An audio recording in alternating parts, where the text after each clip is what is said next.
the station of unlimited possibilities, presents Creating Your Seat at the Table with your host, Ashley Little, as she welcomes her guest to the table. Welcome to Creating Your Seat at the Table. I am your host, Ashley Little. A little bit about myself: corporate professional by day, entrepreneur by night, CEO and founder of Ashley Little Enterprises, and co-founder and owner of Talk Radio and TV Network LLP. Tonight we have an amazing special show with a special VIP guest, DrWill Moreland. A little bit about DrWill. DrWill Moreland sums himself up in 6 simple statements. I am love. I am content. I am creator. I am abundance. I am happy. I am the #1 personal development trainer in the world. I have one mission: to impact, inspire, and influence the world.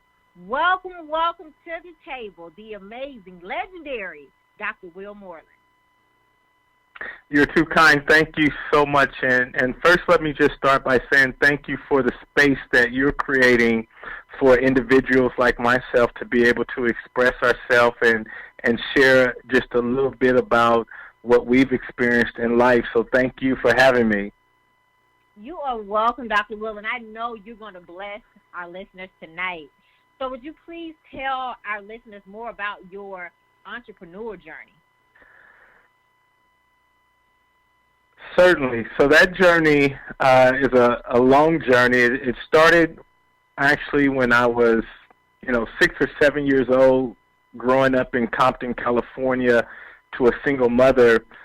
One of the things that we didn't have abundance was an abundance of money. And so young kids like myself, we ended up doing something we call hustling, and always just trying to find your own dollar, because we knew that going to our parents would put a strain on them. So since I was, 6 or 7 years old, I was pumping gas, cutting grass, anything I could do to earn, a dollar. And I remember probably around the 2nd or 3rd grade, my mom took me to a store in California where we were living, and it was called Smart and Final. And this was kind of a store where you could buy food and items in bulk.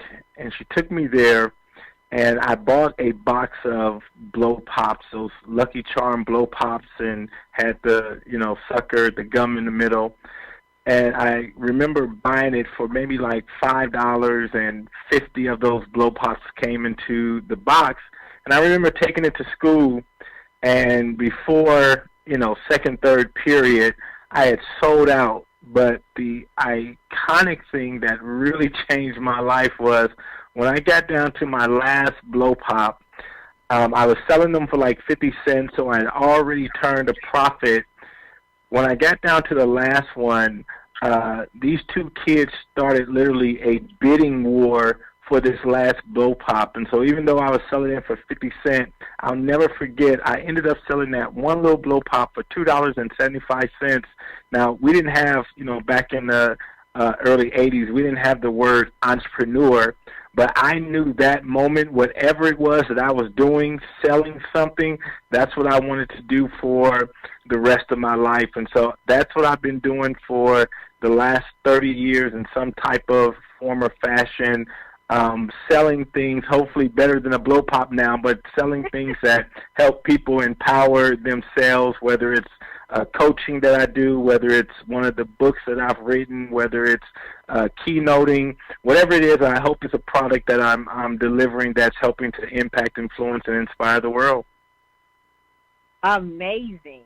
So, DrWill, you inspire individuals to live their genius potential, to embrace passion and achieve personal greatness through life harmony. Please tell us more about your passion. So, Ashley, I believe that each of us, no matter where you start, no matter where you come from, no matter what your circumstances are, I believe each and every person that is walking the planet, I believe that we have a purpose. I believe that we have a unique gifting. That unique gifting is something I call your genius. And I believe each and every one of us have that. Now, unfortunately, many of us are birthed into situations, we're birthed into environments that don't help produce or don't help illuminate that genius. And so therefore our genius lies dormant for years and upon years and upon years. And especially if you went to a educational system like me, I'm a public speaker. Well, in grade school, in high school, my school didn't have a debate team or anything like that. And so speaking was frowned upon. I remember my mom getting called often, and they said, he's talking too much, he's disruptive, he won't shut up. And I remember my mom saying, go to school and shut up, keep your mouth quiet. But literally what I was just trying to do was express my genius, but that genius was being suppressed. It was being suppressed. And so my mom and I, we laughed today because I said, Mom, you remember you used to always tell me to shut up, and now I get paid to talk. And so how many other individuals are trying to express their genius, but it's being suppressed? People are telling them to shut up. People are telling them to be quiet. People are telling them, no, we don't want to hear that. We don't want to see that. And so what I help individuals do is help them identify whatever that genius is. It could be the power of you helping other people to smile. It could be your power of giving. It could be your power of making people feel good. Our geniuses are expressed in so many different ways. Now, usually when we think about the word genius and we think about those who are geniuses, we may think about Mozart, we may think about Picasso, we may think about people like Steve Jobs, but we rarely just think of ourselves as genius. But if you look at the root word of genius in its definition, it just simply means that you exploit a natural gift, a natural talent. And no matter what that is, we all have that. No matter who we are, we each have a special, unique gift that we're supposed to share with the world, because your gift is not yours, it's to be given. And so that's what I endeavor to do each and every day, help people discover that gift, help people develop that genius, and then help them release that genius back into the world. So, speaking of talking about the genius potential, what is some strategies you would give to listeners in regards to overcoming those fears of not, striving to reach their genius potential because of the naysayers, because of their environment? Yeah, so it boils down to something I call living from your core. And CORE is an acronym, C-O-R-E. CORE is an acronym that stands for clarity, opportunities, relationships, and experience. And so if you're really going to live what I would call your genius life or live a fulfilling life, you have to get absolutely clear on why you were brought to this planet. Why were you birthed? When I think about myself, my mom was a teenage mom. My mom got pregnant with me when she was 18 years old. My father was 50 years old. And so this is what I know to be true, that God doesn't care about the circumstances per se that you got here. He just uses that as an opportunity to bring you here. And so when you tap back into the Creator, who is the one that created you, and you ask him, why am I created? And that was a question that I began to ask myself 25 years ago. Why am I here? I know I'm not just here because my mom and dad, had an experience one starry night, but why am I here? The 60, 70, 80, 90 years that I have on this planet, why am I here? And when I began to get crystal clear on why I was here, I know for sure that I wake up every single morning to help individuals discover their genius potential. That's what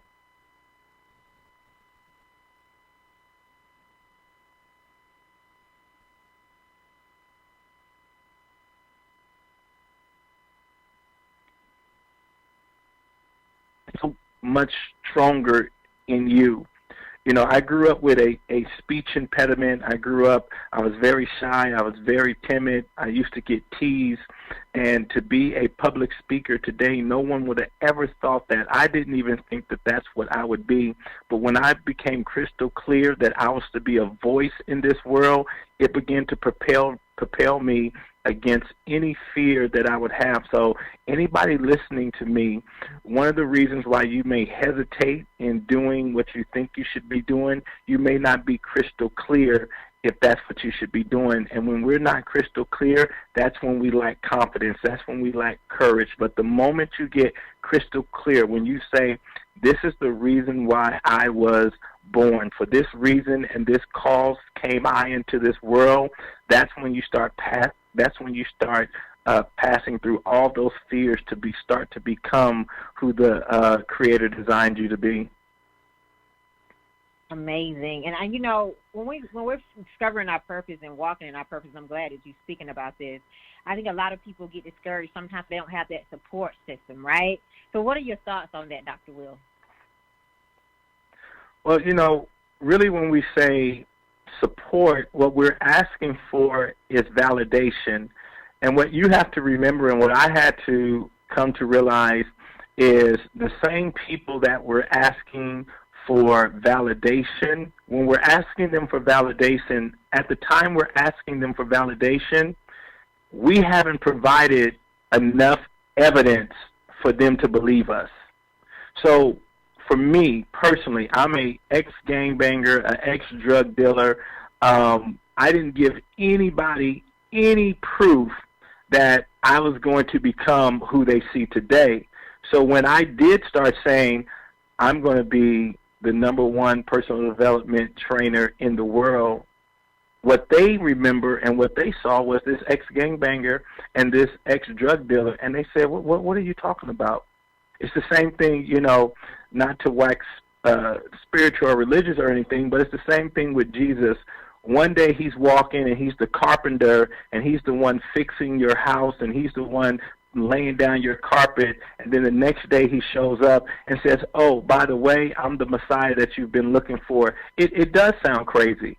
And so I would, caution anybody to not look for that initial validation. When people will begin to validate you is when they see evidence. And so when they started to see Jesus walk on the water, when they started to see him heal people, that's when they started to say, oh, wait a minute, this guy may know what he's talking about. And that's the same thing that will happen for you. And so what I found out, the more evidence that I started giving them that, wait a minute, he may be a voice. Mm-hmm. Wait a minute, he may know what he's talking about. The more evidence that I started giving, the less validation I needed from people. I love that. The more evidence, the less validation you needed from people. So for our listeners that are listening, I hope you are writing these amazing nuggets down that Dr. Will is sharing with us tonight. So Dr. Will, you are the #1 personal development trainer in the world. Wow, wow, wow. So please tell our listeners how you reached such an amazing accomplishment, because that is such a huge accomplishment. Well, when you started off, you read my bio, and it says I sum myself up in just 6 statements, and those 6 statements are: I am love, I am content, I am happy, I am abundance, I am creator, and I am the #1 personal development trainer in the world. Now, that may not be true to anybody else, but hopefully it's true to the people I serve, and that's all that's important to the ones that I serve, that I'm bringing and I'm being my best version of myself. And so this has taken me years to get to this place of who I want to be, And those 6 statements are expressions of who I want to be. And so every day I get an opportunity to express myself in one of those manners. And many days I get to express myself in several of those expressions. And to give you an example, just today, I was traveling and I misplaced my cell phone. Now, usually when people misplace their cell phone, they get anxious, they get stressed out, they get upset. And in this experience, I had to remind myself, Will, you're abundance. You can get another phone. Mm-hmm. You're happy. So be happy. You got another phone. You got 2 more phones. And so life is not over. Life did not end. And so instead of giving into the experience and being upset, or giving into the experience and saying, woe is me, and going on Facebook and posting, I lost my phone, the devil's busy, and all that kind of stuff, I remind myself of who I want to be all the time. I'm happy. I'm abundant. If I need to get another phone, I'm creator. I can create something that would generate income for me to go get another phone. And so I'm always reminding myself of who I want to be. And so anybody listening to us, I suggest that you would take on this practice and ask yourself, who do you want to be? What expression do you want to be? And commit to being that. And then life will begin to give you opportunities to express yourself in that manner. Powerful, powerful, powerful, powerful. And let's talk about personal development, because that's, you're very big on personal development. So what are some strategies you would give to listeners about personal development? I know we talked on some of it in the first beginning of the interview, but what are some other strategies you would give to our listeners about personal development? I know it can range from so many ways, though, but if you could give us a little bit of strategies on what, how we could be better in that area. Yeah, and so it goes back to being clear on who you want to be and how you want to express yourself, and then you start looking for tools that's going to help you grow into that individual. And so literally, if you ask yourself, Ashley, what superhero do I want to be, and what gifts or talents or powers or strengths do I want to have? Do I want to have the skill of listening? Do I want to have the skill, the superpower of communication? What superpower do you want to have? And so when we call them in marketing, we call them avatars. So if you wanted to create the perfect avatar or an empowering avatar of who you wanted to be, and if we just said, let's say speaking, I wanted to get skilled in speaking, then what are some things that you can do to start getting skilled in speaking? What are some books you could read? What are some videos you could watch? And so the word, once again, is personal. It's personal development. But to have personal development, it goes back to that C word again of clarity. Who are you striving to become every single day? So for me, my personal development is going to look very different from you. Now, the foundation is definitely read, and now when we say read, that means so many different things. I just mean grow. We used to say read a book, but that's not necessarily what you would have to do. You just have to be in a growth mindset. So that could be listening to podcasts. That could be listening to shows like this. You provide an excellent opportunity for people to grow. You do these shows and you bring on people from different industries and different walks of life. And so I would make, listening to this show a part of my personal development. And so it's like if you went to the gym and you hired a personal trainer and you said, I want to tone up, or I want to, work on my body mass, or I want to gain a little weight, or I want to lose weight, or I want to work on my abs. They would isolate certain exercises for you to do so you could isolate that area of your body to begin to develop that portion of your body. And so it's the same thing with personal development. Our minds are these magnificent things that will stretch as much as you will stretch. Your mind will never get tired of growing. It'll never, you'll never explode. It'll never get tired of reading one more book. It'll never get tired of listening to one more podcast.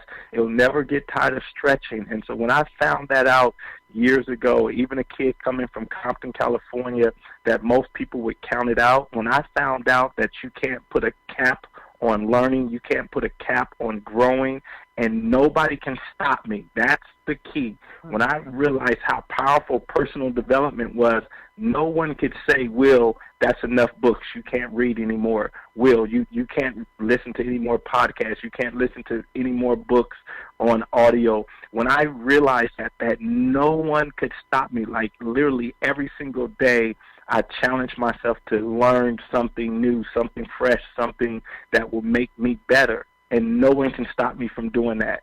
And that's what I would encourage everybody to do, to get crystal clear on who it is that you want to become, and ask yourself, how much time are you investing in becoming that person?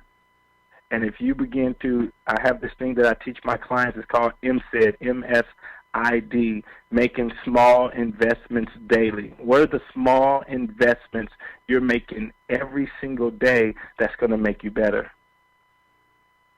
Who is it you want to become? Powerful, powerful, powerful. So we have, I know we have listeners that are listening, Dr. Will, and we probably have some listeners that are perfectionists, right? And so, you know, when you're perfectionist, when things don't go as planned, sometimes it's hard for perfectionists to get back up because they want to win all the time. So can we talk more about that? What is some advice you would give to the perfectionist that is listening?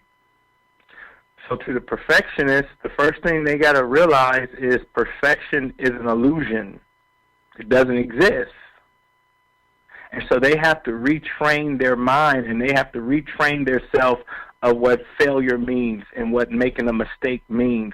And so even for myself, even though I'm not a perfectionist, I had to retrain my brain on what making a mistake meant, what making a failure meant. Failure doesn't mean quit. Failure means to restart. Failure means to learn. Failure means to relook at something.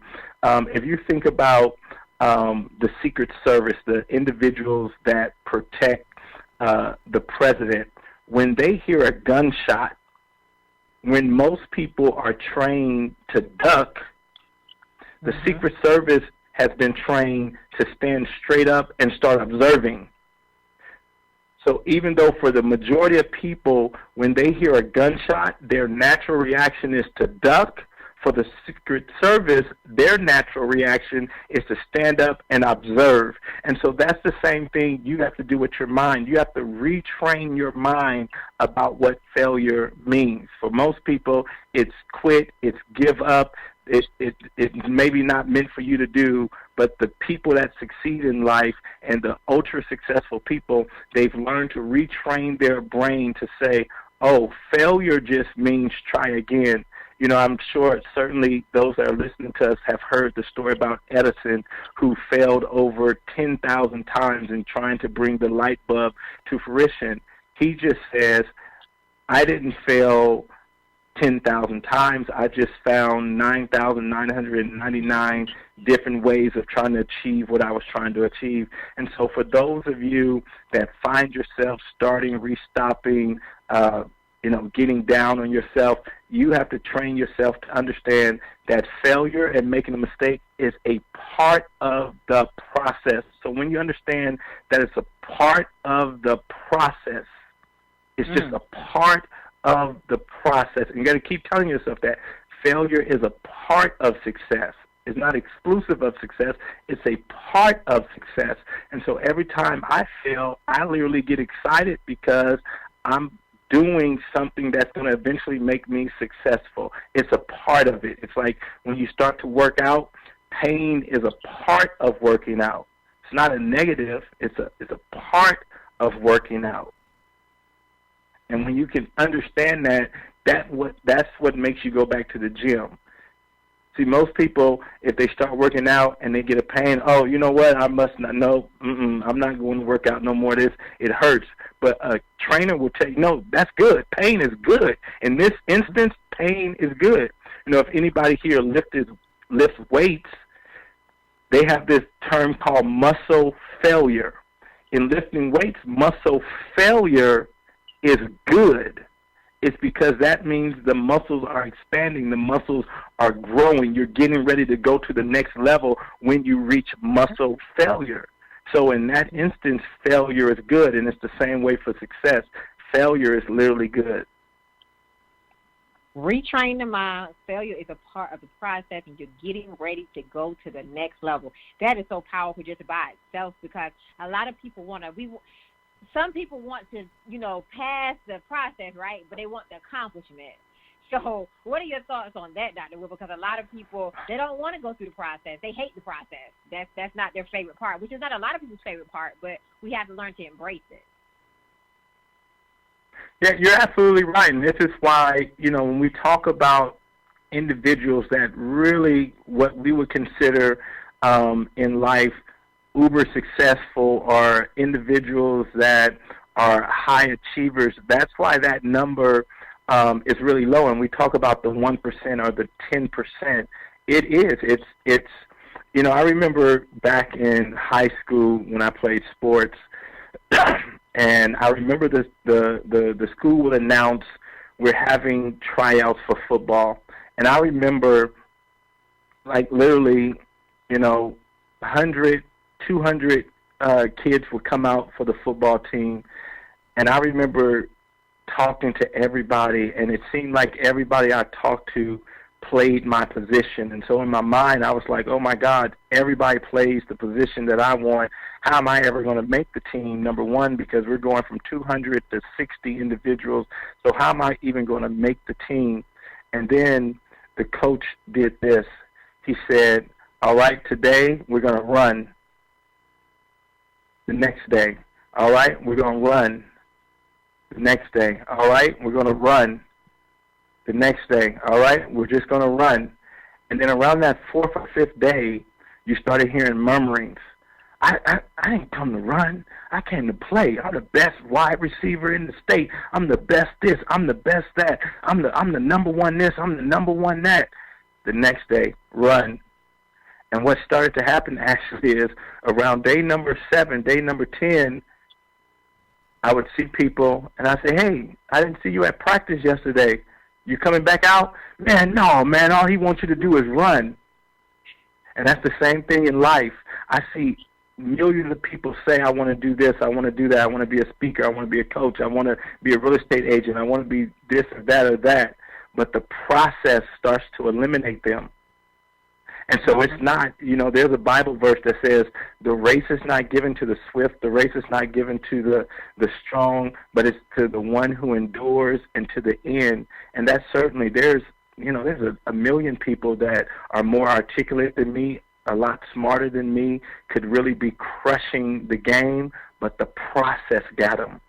That's why, you know, the Bible says, don't get weary in well-doing, for you will reap if, it's a condition, you will reap if you faint not. Most people faint because the conditions aren't favorable. The conditions aren't comfortable. No one wants to get dirty. No one wants to go through the pain of the process. But those of us that are willing to go through the pain of the process, we get the prize of the process. Powerful. Those of us that are willing to go through the pain will get the price of the process. I love that. Embrace the process. So I know, Dr. Will, I consistently follow you. You are amazing, doing some amazing things, and you always, you know, talk about mentorship. So would you talk to our listeners about why mentorship is so important for our personal development? So when you look at mentorship, what are you really looking at? What are you really trying to achieve? At the heart of mentorship for me is really speed, right? Speeding up the process. You've identified someone who's gone where you're trying to go. They've went through what you're trying to get. And so the mentors that I have in my life, what they create for me is speed. Like at any time I could call one of my mentors and say, hey, I'm traveling down this road. This is where I'm trying to get to. I'm at a crossroads. Do I go left? Do I go right? Do I go straight? Do I need to turn around? Did I miss an exit? And they're able to let me know, I know exactly where you are. This is what you need to do. You need to make a right turn. What most people are doing through life is trying to guess through life. They're trying to just figure it out. But there's nothing new under the sun. There's nothing new to figure out that someone else has not already done. And so for me, the empowering thing about mentors is the speed element. You know, even when you fail and you want to stress out and you want to give up, that process that you were talking about earlier about getting back up, your mentors are going to help you get, you're exactly where you need to be. Yep, you failed. I remember when I failed, and this is why you fail, but this is what you need to do to recover and recover quickly. And so when you have mentors in your life, they just speed up the process of everything, the process of getting from point A to point Z, and they help you understand what G, F, H, and all that is all about as well. So for me, mentors have been anybody that ever asks me, what would I attribute to my success and the acceleration of my success. It has definitely been the mentors that I've been blessed to have in my life. And a key thing that you said is investing in mentors that are where you want to go. Because I think sometimes, people, you got to be careful who you call a mentor, right? And I think it's very important for our listeners to do research, right? And make sure that person is where you want to be. So what are your thoughts on that, Dr. Good? Because I think, mentorship, that's a heavy word, and that's something that you should be sure about, because you want to make sure that person is directing you where you're trying to go. And you want to make sure they're not going to be upset if you pass them. We live in a time now where social media allows people to literally be whoever they want to be, right? And so it's up to you to do your due diligence. I tell my clients all the time, whether you work with me or not work with me, check your facts. I tell people, you can check me all the time. Ask for my receipts. Ask for my tax returns. Ask for my 1099s. See what I'm saying is true. And if it is true, then you shouldn't have a problem showing anybody your receipts. And so I always caution people, just because someone says, anybody can come online and say I'm a six-figure earner. Anybody can come online and say I'm a seven-figure earner. Anybody can come online and say I'm $1 million coach this, $1 million coach that. Well, ask them for receipts. I think Jay-Z said it best. Men lie, women lie, numbers don't. And so do your due diligence. Everything that looks good is not good. Anybody can get a fancy website. Anybody can get a business card. Anybody can go to Fiverr and get a fancy video created to make them, look like they're this or that. And so I would caution anybody to do your homework. That's on you. The information is out there. Nobody should be getting duped now. The information is out there. If you get duped now, that's really on you, because you didn't do you were trying to skip the process, right? You were trying to skip the step. You were trying to buy that fast reality, and I see it all the time. I talk to people all the time that I just paid this person $5,000, and I said, well, what evidence did you have that they were going to help you double your money or get your return on investment? Well, they had a pretty website, or I watched them on YouTube. I said, okay, that's like going to buy a car and not even test driving it, and then you buy it and it doesn't have an engine, but it had a pretty body. The body looked good. Who would buy a car without test driving it? Now, there are some people that would do that. There are some naive people out there that would do that, and those are the same people I think that buy into coaching programs. That right now we're living in a thing where popularity doesn't always mean reality. Just because a person is popular doesn't mean they're the best. Just because, I have literally hundreds of people who contact me that are on social media that have hundreds of thousands of followers, but they don't have results. And so then they call me, and because they're now frustrated because I have 10,000 people watching my videos, but I can't afford my rent. I have 50,000 followers on Instagram, but nobody buys a T-shirt from me. What's going on? Wow. Powerful. Popularity doesn't always mean reality. Do your research and ask for those receipts. Dr. Will, powerful nuggets. I hope everybody is writing these nuggets down. So, Dr. Will, I asked all of my guests this question, and we know you have built multiple tables for yourself. How did you create your seat at the table? Well, once again, if you would have asked me, 10 years ago, 15 years ago, would I be doing everything that I'm doing right now? The honest answer is no.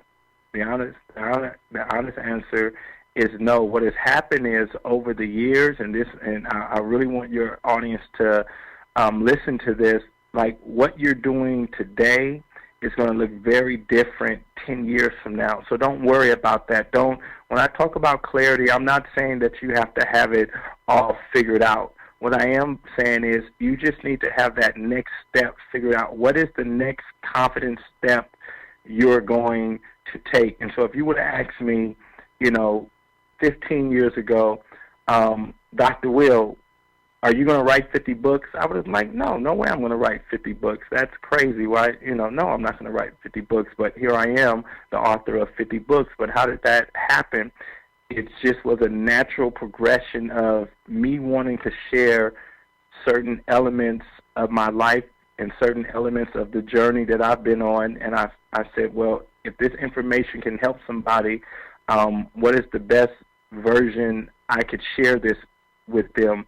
And for me at the time, it was through books. Books gave me the best opportunity. When people said, Dr. Will, how do you become a better leader? I said, okay, well, here's 42 tips on how to become a better leader. When someone said, well, Dr. Will, how do you keep pressing through? I said, well, you have to have the will to win, and here are some things that I've learned over my life that has helped me develop the will to win.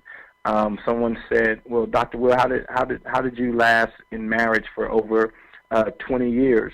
Well, here's some things me and my wife did to make our marriage marvelous. And so all these ideas started to turn into books. And so when someone said, well, Dr. Will, how did you go from being on food stamps to being a multimillionaire? Well, here's Copycat Millionaire. Here's 21 principles that I learned from my mentors, and I copied them, and that's how I became a millionaire. Here's another book, Wisdom for Your Finances, and so it just helps you retrain your brain on how you should think about finances. And so that's how all these books begin to come. If you look at the Speaking Academy that we built, if you asked me 10 years ago, would you have a speaking academy? I said, no, why would I have a speaking academy? I'm trying to figure out this thing myself. But once I figured it out, other people started asking me, how did you build your successful speaking business? And so here's another book, How to Build a Thriving Speaker Business. And then here's the academy, because more people started asking me to mentor them. And so because I didn't have the time to mentor hundreds of individuals individually, the best way we could do it was to create a academy. People started asking me, well, Dr. Will, how do you publish a book? How do you write a book? I looked at the process that I was using. I said, okay, I do have a process. So here's how you can write a book. And so we created an online program to help people write a book in 30 days. And so people come through our program that have been trying to write books for 5 years, 10 years, and they come through our program, and now they're able to write a book in 30 days. And not only do they write one book, but the majority of the individuals that go through our training, because they now have the blueprint of how to write a successful book, how to publish it, how to self-publish it, how to be their own marketing manager for releasing books. Now they've written multiple books, and because we wanted to create our own seat at the table, then we created a publishing company. So now we have a publishing company. But if you would have asked me that 10, 15 years ago, would you have a publishing company? I'm like, no, why would I have a publishing? That doesn't even make sense. Why, And so all these things are just coming from authentic places. It's not coming from, oh, we want to do this, oh, we want to do this. It's just a natural flow. And so for those that are listening, that's what will begin to happen to you. You'll be in areas that you wouldn't even have realized because it wasn't on your radar. But I'm at a point now in my life, I don't really try to put a cap on anything. I think all things are possible now at this point.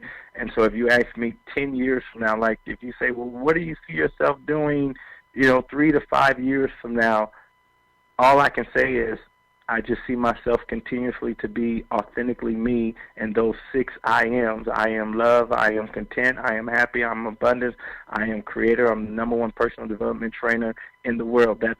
That's all I endeavor to be, and whatever comes out of that is what comes out of it. I'm just speechless over here because you're talking about building a table. This is building a table. Dr. Will, I mean, amazing is all I have to say. And you already talked about failure, how it means retrain the mind. So what did success teach you? Because you're very successful.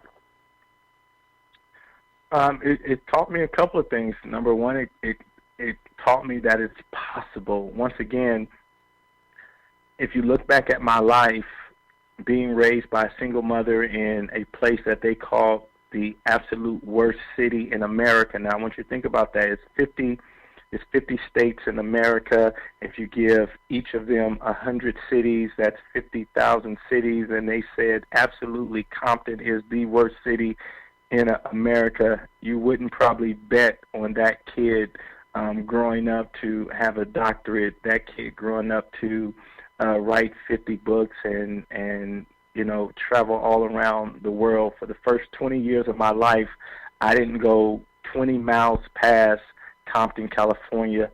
In the latter 20 years of my life, I've traveled to over 40 different countries on 5 different continents. You wouldn't have thought, you wouldn't have imagined, you know, the people I talked to in my past, that's one of the things they always, man, we never would have thought, we never would have, you know, imagined that you would be doing this. And so when I think about success, what it's taught me that it's possible for everybody. It's possible for anybody, regardless of your start. Your start is just your start. It doesn't determine your finish. You get to determine your finish by the choices that you make and by the clarity you live by. And so that's what success has taught me, that it literally is possible for anybody to achieve it, and it's something that you can learn. You can learn to be successful, and that's what I've done over the last 25 years. I've learned, you know, for us to have this communication tonight, I wasn't raised speaking the Queen's English and to have productive conversations like this. I was raised on Ebonics. I was raised on hip-hop. I had to learn how to communicate in such a way that a bigger audience could understand me. I'm not saying that Ebonics is wrong. I'm not saying that speaking hip-hop is wrong. But if you want to reach a larger audience, you got to learn how to communicate in a way where that larger audience can understand you. And so when I'm back home kicking it with the homies, I can speak Ebonics with the best of them. But when I'm on a national stage, I realize it took a new skill. Mm-hmm. And so I had to learn a new skill of communicating in such a way that anybody, whether they're from India, whether they're from Ghana, whether they're from China, if they speak English, then they would be able to understand me. I love that. I love that. Anything is possible. Anything is possible. And just learning those new skills and just embracing the process. Amazing. Dr. Will, we are in the fourth quarter. We're getting ready to walk into another decade. What can we expect from you the rest of 2019? You know, I'm really excited. You know, I had a mentor who taught me years ago how to think generationally. And so he taught me how to think in 10-year increments. And so as we are going into a new decade and closing out a decade, that's what I've been doing for the whole month of December. I just recently moved to St. Martin, and I've been investing this whole month just reflecting on the last 10 years of my life where I lived, and I still have a home in Phoenix, but prior to moving to Phoenix, I lived in Germany, and so I lived in Germany for 15 years, so a decade and a half, and then I just finished up a decade living in Phoenix, Arizona, and so I've just been really reflecting on the last 10 years, and I'm really excited about the lessons that I've learned in the last 10 years, the failures, the mistakes, the wins. I've really been taking account of what those major lessons are. One of the things that we fail to do, Ashley, is really study our life. A lot of times, you know, when we win, most people don't study when they win. how did you win? Most people just want to celebrate the win, but they don't want to study the win. Now, we do study when we fail, and we do study and we ask all these questions. Well, how did I fail? How did I lose? But are you asking yourself how you won? And so what I've been doing is looking at the most successful areas of my life and looking at the most successful years of this last 10 years and asking myself, who are the type of people you were hanging out with? What were the type of activities that you were doing? Where were you giving your energy and your attention to where you had the wins? What were you doing? Who were you hanging out with when you had the losses? And I'm super excited to go into this new decade because for me, a lot of amazing things are happening for me personally in this new decade. I'll, be turning 50. My wife and I will, inside this decade, be married for 30 years.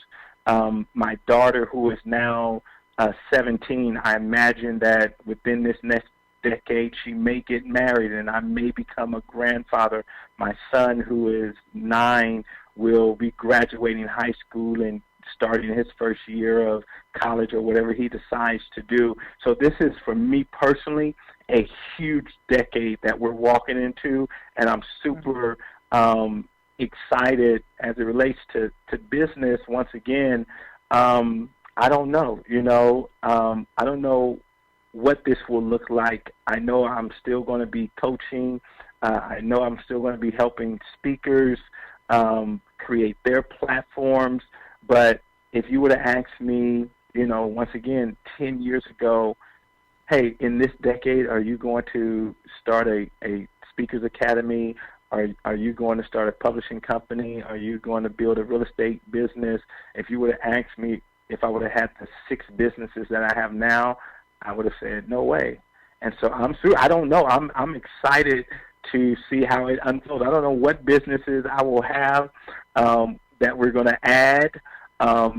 Definitely we want to make sure the 6 that we do have get stronger and become even better. But I'm just, I'll know when you know. And so I'm just excited to see what unfolds. Well, I'm excited to see as well, Dr. Will. I know it's going to be powerful because that's what you do. And so I just love that you spoke that's about studying the wins. And, I was like, you know what? Never thought about that. You're right. Studying the wins, you celebrate it, but you want to study them too. So thank you for shining light on how we should be reflecting and getting ready for, this new decade and just how you already prepared for it, in 10-year increments. And I thought that was amazing. So thanks for shining light and just sharing that with us.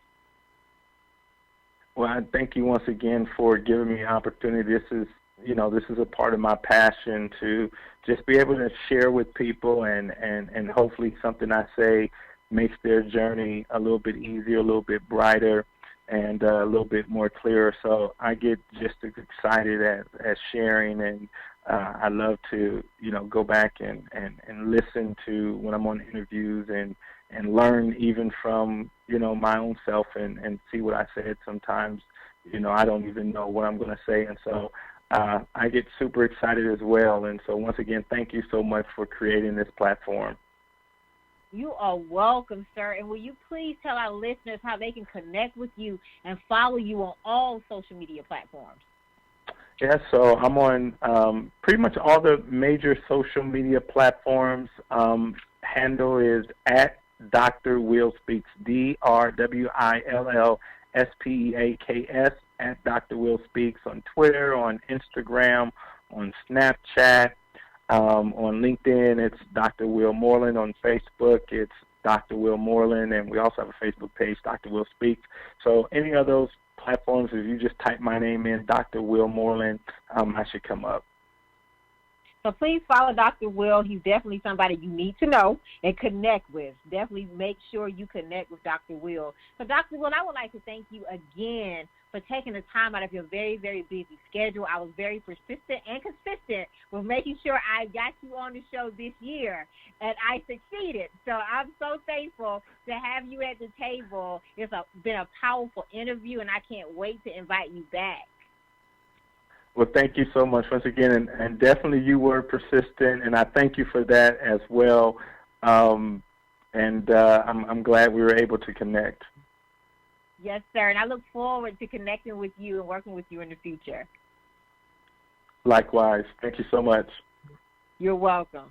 So I would like to give a special thanks to Tammy Collins-Marquis and John Schamberger. I would also like to give a special thanks to my intern, Sarah, from Tennessee State University, and my intern, Vontaria, from Winston-Salem State University. You all may follow me on Facebook at Ashley Little and on Instagram at _Ashley A. Little. Thank you. Thank you for tuning in to another episode of Creating Your Seat at the Table, where Ashley speaks with corporate professionals, celebrities, entrepreneurs, authors, and speakers who are transitioning or have transitioned to entrepreneurship.